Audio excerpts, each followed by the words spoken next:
Okay class, problem number 27. So ulitin ko lang, ang mga sinasagutan ko ay yung mga difficult problem. Kasi yung iba naman, direct approach naman yung mga ibang question. So dito muna tayo sa number 27. Sabi dito, in a certain city triathlon, sports yan yung triathlon.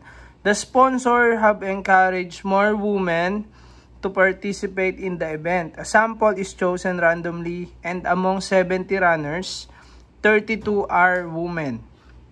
The sponsor would somewhat like to be 90% certain that at least 40% of the participants are women. So what is the value of the test statistics? So ang hinahanap dito, class, ay yung test statistics. Ibig sabihin, yung computed value ang hinahanap dito. So pero bago yun, aalamin mo muna natin kung ano ang gagamitin natin dito.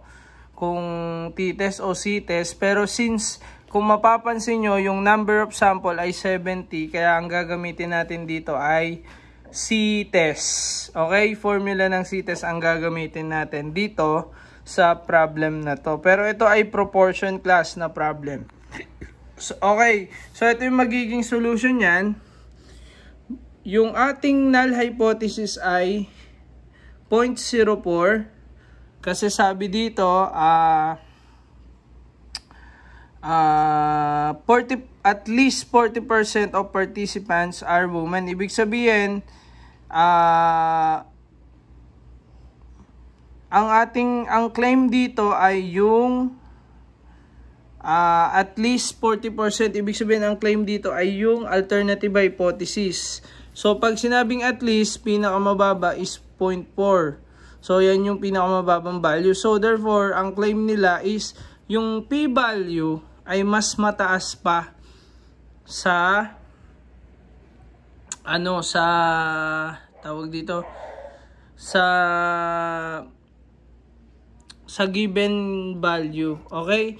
So kaya ang ating null hypothesis ay 0.4, tapos ang ating alternative hypothesis ay yung p-value is greater than 0.4. So ang hahanapin lang naman dito, ang importante lang dito ay yung C computed value. So baba nyo lang lahat ng given, which is we have 70 runners. Kung mapapansin nyo, 70 runners, at sabi ng 70 runners, 32 are women. So, 70 runners, 32 women. Tapos, syempre, ang formula ng C computed value ay ito. So, P hat minus P over square root ng P times 1 minus P all over N. Okay? So, ngayon, syempre, bago mo magamit yan, hanapin nyo muna yung p hat. Yung p hat, simple lang naman yung kanyang formula, x over n. We have our x, we have our n. So, direct substitute and calculate nyo, makakuha kayo ng 0.457. So, meron na tayong p hat. So, magagamit na natin yan dito. So, kung mapapansin nyo, yung p meron naman tayo, yung 0.4. Kaya gagamitin natin yan, P1 lang to, constant, tapos may N tayo, which is 70. So, lahat ng values na yun na given natin, i-direct sub nyo lang dito sa formula natin. So, ito yung kakalabasan yan. And then, calcu, direct input sa calcu, mako-compute natin ang C computed value, which is 0.973. So, yan yung ating C computed value.